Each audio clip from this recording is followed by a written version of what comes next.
바로보는 TV 옴부즈맨. 먼저 8월 셋째 주 언론 보도를 집중 분석합니다. 일본에서 열린 롯데홀딩스 임시주주총회가 결국 신동빈 회장의 원톱 체제를 공고히 하는 결과로 끝났습니다. 한국과 일본 롯데그룹의 최상위 지배구리인 롯데홀딩스 주주총회가 신동빈 회장의 손을 들어준 건데요. 이로써 롯데그룹의 경영권 분쟁은 일단락됐지만 신동주 전 일본 롯데 부회장이 소송 등으로 반격할 가능성은 아직 남아 있습니다.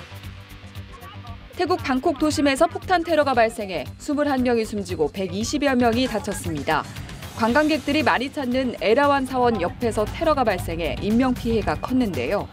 사망자 중에는 중국인과 필리핀인 등 외국인도 포함됐습니다. 현지 경찰은 테러 현장 CCTV에 찍힌 모습을 토대로 용의자의 몽타주를 배포하고 추적에 나섰습니다.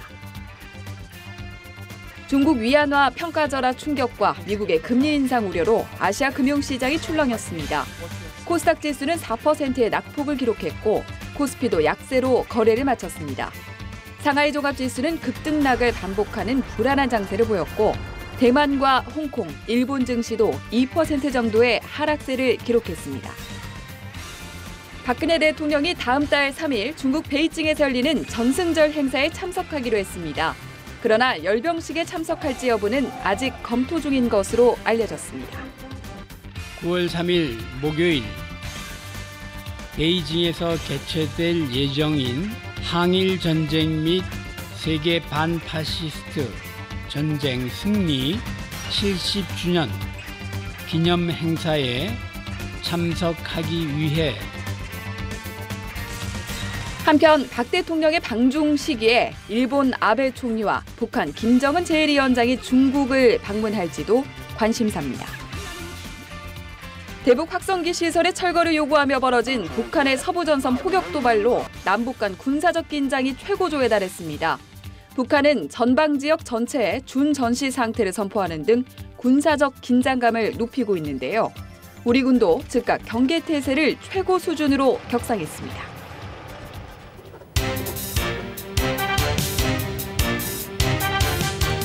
안녕하세요. 바로보는 TV 옴부즈맨 조미령입니다. 중국발 경기 둔화와 증시 불안으로 세계 경제의 불안감이 커지고 있는 가운데 북한이 사격 도발을 감행하면서 남북 간 군사적 긴장감이 최고조로 치닫고 있습니다. 언론에서는 다양한 뉴스를 어떻게 보도하고 있는지 시청자 평가원의 모니터 결과를 들어보는 연합뉴스 TV를 말하늘을 통해서 알아보겠습니다.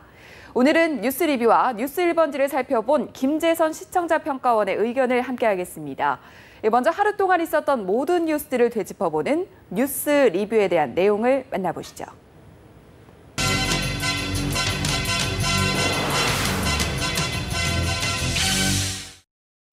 한 주간 방송되었던 연합뉴스 TV의 모니터 내용을 말씀드리겠습니다. 먼저 8월 12일 저녁 8시 50분에 방송된 뉴스 리뷰에 대한 모니터 내용을 말씀드리겠습니다. 지난 주말은 70주년 광복절이었습니다. 일본 식민 통치로부터 벗어난 지 70년이 되는 아주 큰 의미를 담고 있는 시기라고 할 수 있겠습니다. 이에 언론에서는 일본의 고위 정치인들이 과거사에 대해 어떤 발언을 하고 어떤 태도를 취하고 있는지를 주시하며 보도에 임했습니다. 이날 보도에서는 하토야마 식민지 시대 가혹한 고문 죄송하고 사죄라는 제목의 뉴스를 방송했습니다. 뉴스에서는 방한 중인 하토야마 전 일본 총리가 서대문 형무소를 찾아서 유관순 열사가 투옥됐던 감옥을 방문하는 모습이 나왔고 주모비 앞에서는 무릎을 꿇고 큰 절을 하는 모습을 보도했습니다. 나아가 며칠 후 종전 70년 기념 담화에서 아베 현 총리가 과거사에 대한 사죄의 마음을 담아야 한다고 목소리를 높이는 모습도 방송으로 볼 수 있었습니다. 이와 같은 광경은 식민 통치를 당했던 우리 국민으로서 참으로 인상 깊은 장면이 아닐 수 없습니다. 아직까지 계속되고 있는 일제히 위안부 문제, 식민 통치로 인해 피해를 입었던 사람들의 보상 문제, 신사참배, 반일 감정을 자극하는 일본 고위 정치인들의 발언 등도 공존하고 있는 상황이라서 더 그럴 수 있으리라고 생각됩니다. 다만 아쉬운 점은 실제 우리나라에 대한 식민 통치에 대해서 정치권 차원에서의 논의가 아니라 일본의 언론, 일본의 국민들은 어떤 생각을 하고 있는지를 취재해 보도했으면 하는 것입니다. 지금까지는 정치권 차원의 보도에 치중되어 있다고 해도 과언이 아니라고 봅니다. 이번 광복 70주년을 계기로 대중의 차원에서 한일 관계를 재조명해보는 심층 보도가 추진되면 좋지 않을까 제언드립니다. 또한 뉴스 리뷰에서는 지난 4일 경기도 파주 비무장지대에서 발생한 북한의 지뢰 도발 사건과 관련하여 한민국 국방부 장관이 이에 대한 대응으로 전방 지역에서의 대북 확성기 방송을 전면 확대할 것이라고 밝혔다는 내용을 보도했습니다. 이러한 내용을 바탕으로 뉴스 리뷰는 대북 확성기 방송을 오늘의 키워드로 제시하고 관련 뉴스 3가지를 추가 보도했습니다. 대북 확성기 방송이라는 주요 이슈를 오늘의 키워드로 선정하여 이와 관련한 뉴스를 집중 보도함으로써 시청자들의 주의를 환기시키고 사회적 의제를 설정한다는 점에서는 긍정적이라고 평가할 수 있겠습니다. 다만 각 보도 내용이 다소 비상적이고 지엽적이며 또한 보도 내용들 간에 논리적인 체계가 없어 정작 시청자들에게 의미 있는 정보를 제공해 주지 못하고 있다는 점은 아쉬운 부분이었습니다. 북한의 지뢰 도발로 인해 남북관계가 더욱 악화일로에 놓이게 되었다는 지극히 당연한 내용보다는 지금까지 남북관계 경색 국면의 근본적 원인과 정부의 대북 정책의 문제점 등을 심도 있게 평가 분석하고 논의하는 내용을 시청자들에게 전달했으면 더욱 바람직했을 것으로 생각됩니다. 또한 이번 사건에 대한 대응책으로 제시된 대북 확성기 방송이 과연 적절하고 효율적인 방안인지, 그리고 이에 대한 국회에서의 질타와 다른 종류의 우려들의 배경은 무엇이지 등과 관련한 내용에 대해서도 보다 다양한 관점들을 시청자들에게 소개하고 전달했으면 좋지 않았을까 생각됩니다. 아울러 이번 사건을 계기로 매번 큰 사건 사고가 발생할 때마다 반복해서 제기되고 있는 국정 운영상의 컨트롤 타워의 부재 문제와 행정적 혼란에 대한 따끔한 지적과 비판이 제기되지 않은 점도 다소 아쉬운 점으로 남습니다. 남북 관계 및 안보와 관련된 문제는 그 어떤 사안보다 민감하고 중요한 문제입니다. 따라서 이에 관한 보도들은 더욱 신중해야 할 뿐만 아니라 시청자들이 정확한 정보를 바탕으로 합리적인 판단과 여론을 형성할 수 있도록 다양한 관점을 심층적이고 체계적으로 전달할 필요가 있습니다. 책임 있는 언론으로서 이슈를 쫓아가기만 하는 보도보다는 이슈와 관련한 근원적 문제를 지적하고 올바른 해법을 제시하는 연합뉴스 TV가 되어주시길 당부합니다. 뉴스 리뷰를 살펴본 김재선 시청자평가원의 의견을 함께 하셨는데요. 시시각각 달라지는 전국 현안을 전하는 뉴스 1번지는 또 어떤 평가를 받았는지 함께 만나보시죠.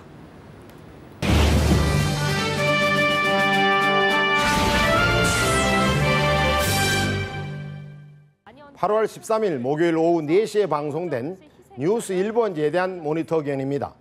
이날 북 김정은 집권 4년째 끊이지 않는 피해 숙청이라는 제목의 뉴스가 방송됐습니다.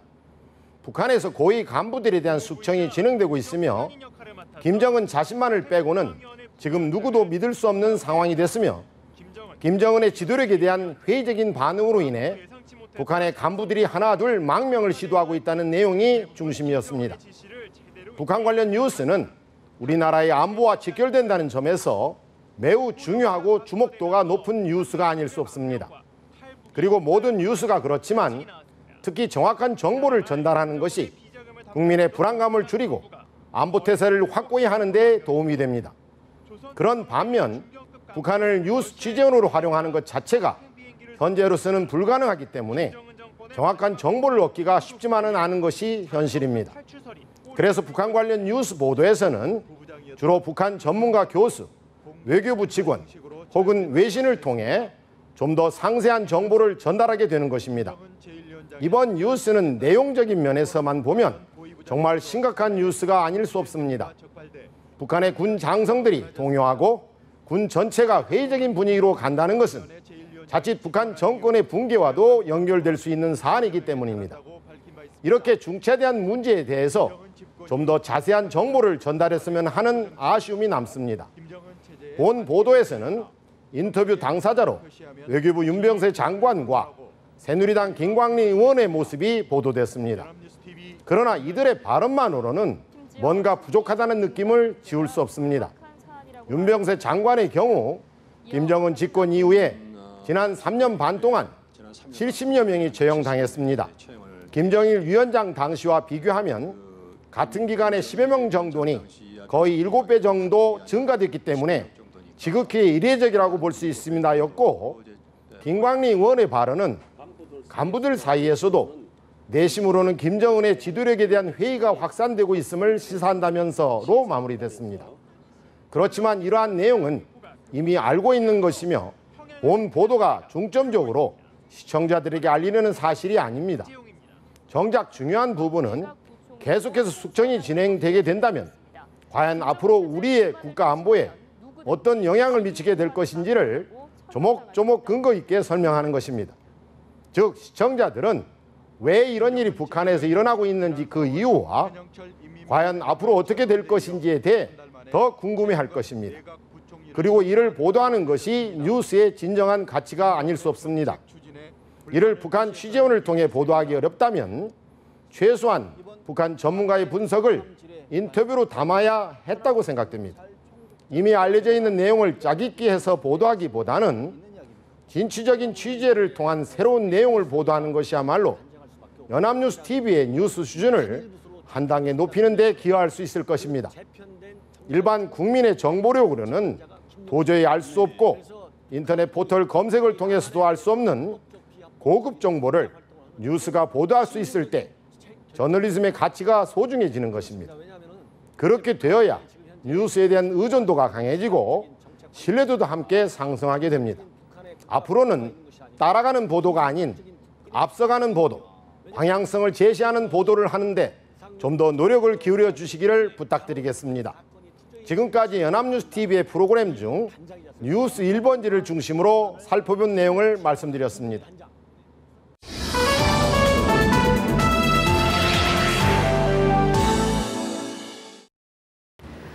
연합뉴스 TV에서 방송하는 제작 프로그램에 대한 시청 소감을 들어보는 캠퍼스 TV 리포트 시간입니다. 오늘은 연중기획 공동 프로젝트 하모니를 살펴본 이화여자대학교 경제학과 윤영은 학생 나와 있습니다. 어서 오세요. 네, 안녕하세요. 네, 다문화 가정의 이야기를 담은 휴먼 다큐 하모니를 모니터했다고 들었는데 전반적으로 어땠나요? 네, 저는 무엇보다도 가족의 소중함을 느꼈습니다. 저희 아버지는 바쁘다는 핑계로 전화 한 통 하지 않는 딸에게 항상 보고 싶다고 하시는데요.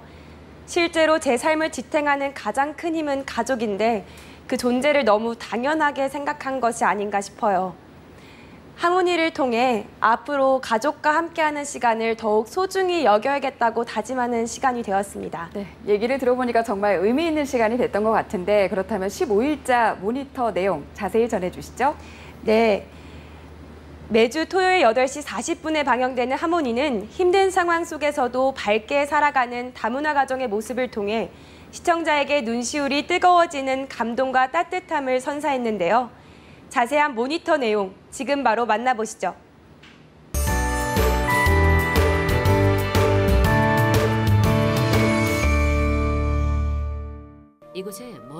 지난 8월 15일에는 우엔투용의 홀로서기 세 번째 이야기가 방영됐습니다. 베트남에서 시집온 우엔투용은 작년에 불의의 사고로 남편을 잃었는데요. 하지만 그녀 곁에는 현우, 민우, 진우, 이 사랑스러운 세 아이가 있습니다. 아이들 때문에 살고 아이들 때문에 넘어져도 일어나야 하는 엄마 우엔투용. 3부에서는 하면 된다는 마음으로 씩씩하게 살아가는 그녀의 모습을 담았습니다. 여느 아이들과 다를 바 없이 때리며 장난치는 현우와 민우. 싸우면서 울기도 하지만 잘못을 사과하고 서로 포옹하며 화해하는 모습은 흐뭇한 미소를 짓게 했습니다. 그러나 친구들과 장난치는 장면을 묘사하는 내레이션에서 수세에 몰렸습니다라는 어려운 한자어보다는 아이들이 이해하기 쉬운 단어를 사용했다면 더 좋았을 것 같습니다. 베트남에 살고 있는 우엔투용의 오빠와 영상통화를 하는 장면에서는 베트남어로 인사하며 외삼촌을 반기는 아이들의 모습이 비춰졌는데요. 엄마에게 언제 베트남에 가냐고 묻는 현우의 물음에서 외삼촌을 만나고 싶어하는 현우의 마음을 느낄 수 있었습니다. 엄마 언제 베트남 가? Thằng nào hỏi chuyện nữa đó. 엄마! 나중에 언제? 나중에 하지만 한편으로는 그 물음에 나중에라고만 대답할 수밖에 없는 우엔투이옹의 모습은 안타까움을 자아냈습니다. 한국어 수업을 받는 장면에서는 어린 진우로 인해 공부에 집중하지 못하는 우엔투이옹의 모습에서 홀로 아이를 키우는 엄마의 노고가 크다는 것을 또 한 번 느낄 수 있었는데요. 게임에만 열중하느라 동생을 돌보지 않은 현우에게 화를 내는 우엔투이옹의 속상한 마음에 공감할 수 있었습니다. 하지만 우엔투이옹의 입장에서만 이야기를 풀어나간 것은 아쉬웠습니다. 아직 엄마의 마음을 모두 이해하기엔 어린 현우의 속마음을 들을 수 있는 인터뷰 장면이 추가됐다면 시청자에게 더 큰 공감을 이끌어낼 수 있었을 것입니다. 제가 좀비가 됐어요. 귀화 시험을 보는 날 아침, 친정엄마는 시험 합격을 기원하는 베트남 전통 음식 소이따우를 싸줬는데요. Nấu cho con nó ăn, nó thi đậu, nó đang đi thi mà cho nó thi đậu. 찹쌀이랑 콩랑 넣고 끓인 거 먹으면 시험 본 사람은 이거 먹으면 꼭 합격해야 되네요. 이를 통해 자식을 위하는 부모의 마음은 어느 나라든 똑같구나 라는 생각이 들면서 가슴 한편이 따뜻해졌습니다. 둘째 민우가 시험을 보러 가는 엄마를 따라 나서는 장면에서는 왜? 라는 궁금증을 유발했습니다. 하지만 내레이션에서 느낄 수 있듯이 그 이유에 대한 민우의 이야기를 듣지 않아 결국 프로그램이 끝날 때까지 궁금증을 해결하지 못해 아쉬웠습니다. 또한 마찬가지로 시험 보러 가는 길에 들른 곳이 어디인지, 응원을 해주신 분과는 어떤 관계인지에 대한 설명이 덧붙여졌다면 좋았을 것 같습니다. 네, 하모니를 살펴본 윤영은 학생의 시청 소감을 들어봤는데요. 끝으로 프로그램 전반에 대해서 느낀 점 간략하게 말씀 부탁드릴게요. 네, 느낀 점 정말 많은데요. 네.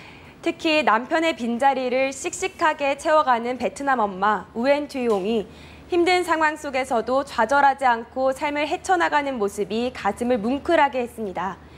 다음 주 하모니에서 오랜 시간 열심히 공부를 한 우엔투이옹이 귀화 시험에 합격해 기뻐하는 모습을 보았으면 합니다. 아직도 보이지 않는 곳에서 열심히 살아가고 있는 취약계층들이 많은데요. 그들의 삶의 모습이 하모니를 통해 세상에 널리 알려져 따뜻한 도움의 손길과 사랑을 받길 기대합니다. 네, 좋은 의견 잘 들었습니다. 고맙습니다.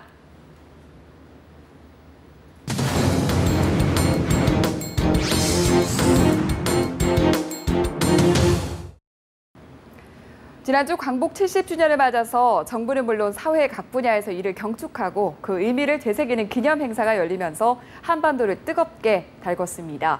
언론도 미리부터 다양한 광복절 특집 프로그램을 마련해서 볼거리를 제공하고 광복 70주년의 의미를 되새기는 데 힘썼는데요.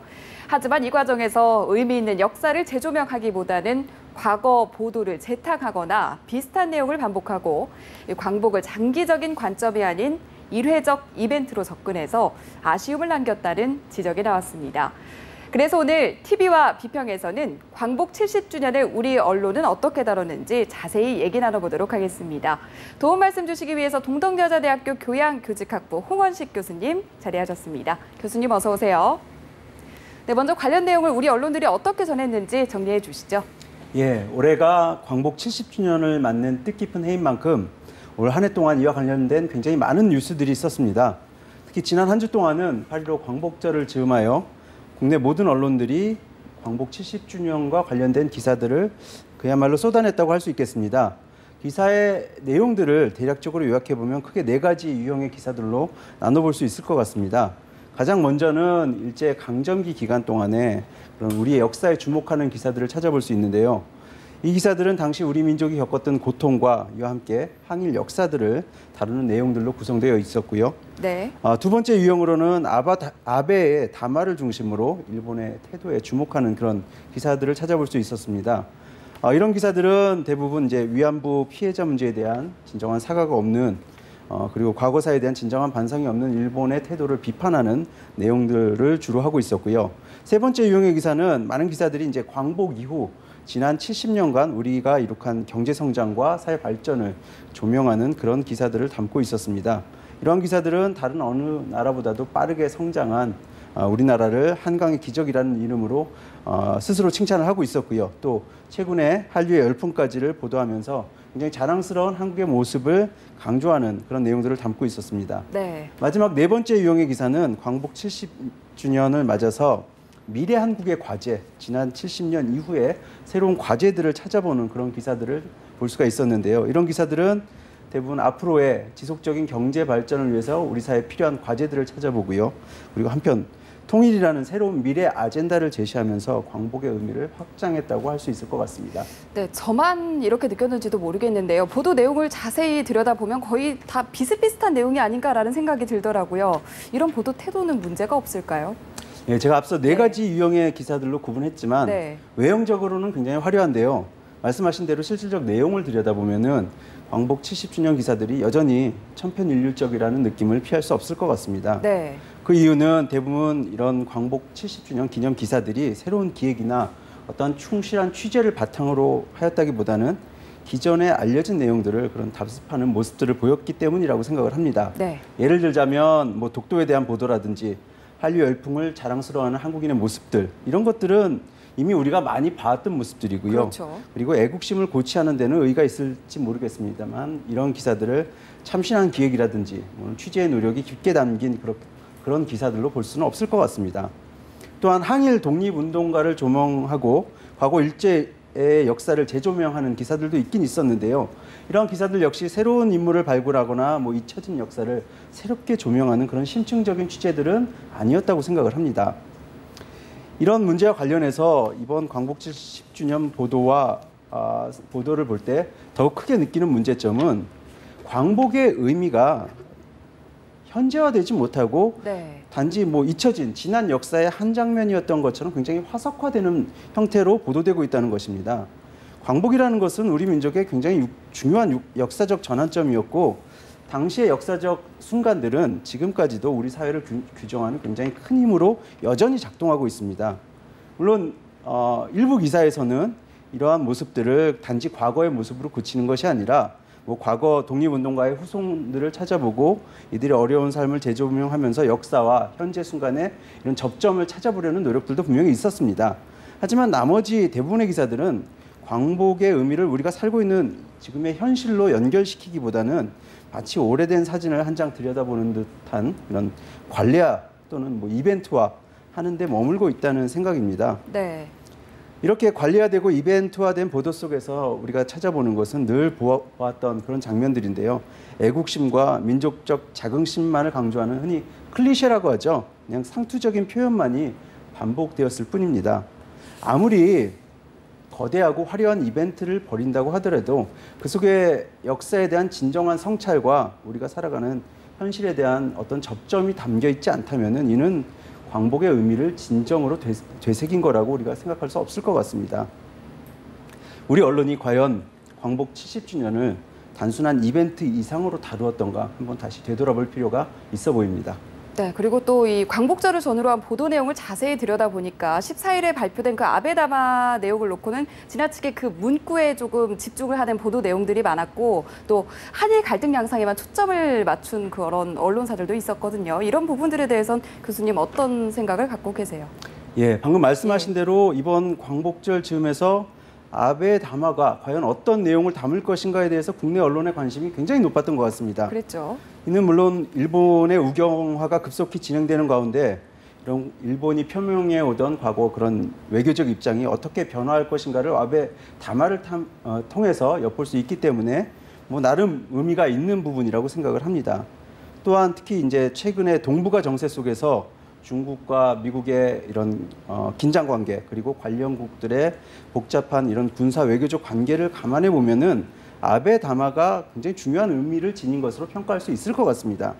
하지만 국내 언론에서는 이런 동북아 정세에 대한 연관성이나 일본의 군사 외교적 변화에 대해서 주목하기보다는 아베다마의 사제 표현, 그 문구에만 굉장히 많은 관심을 보였습니다. 물론 위안부 피해자에 대한 사과와 보상이 없고 이런 것들을 회피하는 일본의 모습을 볼 때 사죄가 어떤 식으로 어떠한 강도로 표현되는가에 관심을 갖는 것은 어쩌면 당연한 면이 있죠. 하지만 이런 표현에만 우리가 주목하게 되면은 정작 그 표현의 이면에 있는 더 중요한 것들, 예를 들자면 동북아 이런 군사 외교적 관계라든지 네. 이런 것에 대한 충분한 이해를 갖지 못하게 되는 거겠죠. 책임 있는 언론이라면 아베의 표현을 단지 감정적 프레임으로만 담기보다는 이를 이성적으로 판단할 수 있는, 시청자들이 이성적으로 판단할 수 있는 충분한 취재와 보도가 함께 있었어야 한다고 생각을 합니다. 그런 면에서 이번 아베 담화에 대한 보도는 다소 아쉬운 부분이 있습니다. 네. 또한 이와 관련해서 더 큰 문제들을 우리가 좀 살펴볼 필요가 있는데요. 이렇게 한일 간의 갈등에만 주목하는 언론의 모습을 좀 비판적으로 살펴볼 필요가 있습니다. 많은 언론에서는 광복 70주년의 의미를 한일 간의 국가 간 갈등 속에서 이렇게 살펴보고 있는데요. 이런 보도가 완전히 부당한 것이라고 할 수는 없겠지만 이러한 보도와 비교했을 때 광복 이후에 우리 스스로의 역사에 대한 평가와 반성이 없었다는 것은 다소 아쉽게 느껴지는 부분입니다. 네. 물론 광복은 일제로부터의 해방을 의미하지만 다른 한편으로는 우리 민족 스스로의 역사가 새롭게 시작된 시점을 의미합니다. 우리의 지난 70년의 역사 속에서 이런 청산되지 않은 일본의 잔재라든지 회복되지 못한 일본 독립운동가들의 그런 삶, 이런 것들은 일본에게서 어떤 문제를 찾기보다는 우리 스스로가 한번 반성하고 되돌아봐야 되는 대목이라고 생각을 합니다. 하지만 우리 언론은 아베 담화 그리고 일본의 책임에 대해서만 주목하였지 우리 스스로의 성찰 그리고 우리 스스로의 반성에 대해서는 상대적으로 둔감했던 것 같습니다. 일본에 대한 관심만큼이나 우리 스스로 역사에 대해서 심층적인 보도가 있었다면 더욱 균형 잡힌 보도가 되었을 것이라고 생각을 합니다. 네, 그렇다면 관련 보도를 할 때 앞으로 우리 언론들 어떤 부분들을 좀 주의해야 될까요? 한일 간의 긴장과 갈등이 계속 지속되고 있고요. 동북아의 이런 미묘한 군사 외교적 관계가 이어지고 있는 만큼 이번 광복절이 지난 다음에도 과거사에 대한 보도는 계속 있을 것이라 생각을 합니다. 이런 보도에 있어서 우리 언론에게 당부하고자 하는 것은 균형 잡힌 보도가 필요하다는 것입니다. 이번 광복절 보도와 같이 감정적 애국심에만 호소하는 보도보다는 현재의 외교적 관계를 이해하고 앞으로 우리 사회 발전 방향에 대한 고민이 담겨서 애국심을 무언가 이성적인 것으로 발전시킬 수 있는 그런 보도들이 필요하다고 생각을 합니다. 네. 이를 위해서는 단순히 역사를 이벤트화하는 그런 흔히 말하는 기념일 저널리즘, 여기에만 머물지 않고 역사의 의미를 현재의 시점으로 전맥시키려는 그런 맥락적인 보도가 필요하다고 생각을 합니다. 또한 한일 간의 이런 관계를 보도함에 있어서 일본의 반성만큼이나 중요한 것이 우리 스스로의 역사에 대한 반성과 비판이라고 생각을 합니다. 네. 일제의 잔재가 청산되지 않았다는 것은 그리고 일본이 이렇게 진정한 사죄를 하지 않고도 그 책임을 다했다고 뻔뻔하게 얘기할 수 있는 것은 우리 스스로가 우리 스스로의 역사에 대해서 충분한 관심과 교육 그리고 과거 잘못에 대한 엄정한 단죄가 없었기 때문이라고 생각을 합니다. 이번 광복절 기념 보도를 보면서 우리 스스로의 역사에 대한 심층적이고 공정한 보도가 더 필요하다는 것을 절실히 느꼈습니다.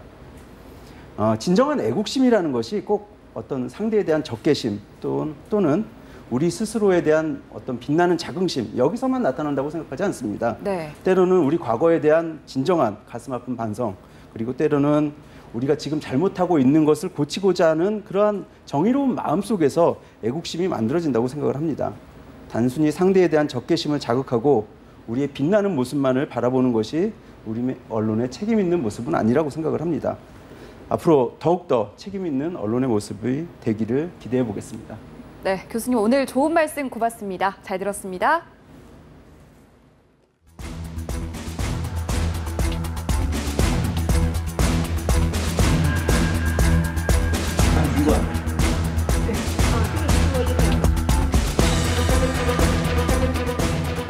这份档案呢，反映的就是日本侵华军队想在绥阳那个地区设置慰安所的这么一个情况。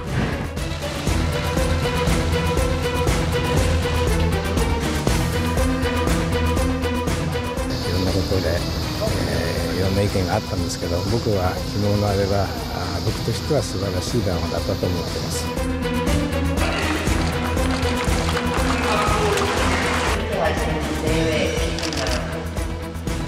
우리나라는 의장국으로서 일중 양측과 연내 3국 정상회의 개최를 위한 의견 조율을 조속해오고 있습니다. 70이라는 상징적인 숫자가 아니더라도 광복절은 온 대한민국이 경축하고 또 되새겨야 하는 날입니다. 현 시점에서 광복이 주는 의미와 우리에게 남겨진 숙제를 곰곰이 되짚어보고 또 독립 쟁취를 위해서 싸웠던 수많은 의인들과 꽃다운 나이에 일본군 위안부로 희생됐던 피해 할머니들에게도 보다 실질적인 관심이 필요할 겁니다. 저희 제작진은 언제나 시청자 여러분의 다양하고 소중한 의견을 기다리고 있습니다. 방송을 보고 느낀 소감을 전화나 홈페이지, 시청자 게시판, 그리고 SNS로 보내주시기 바랍니다. 바로 보는 TV 옴부즈맨 오늘 방송은 여기까지입니다. 시청해주신 여러분 고맙습니다.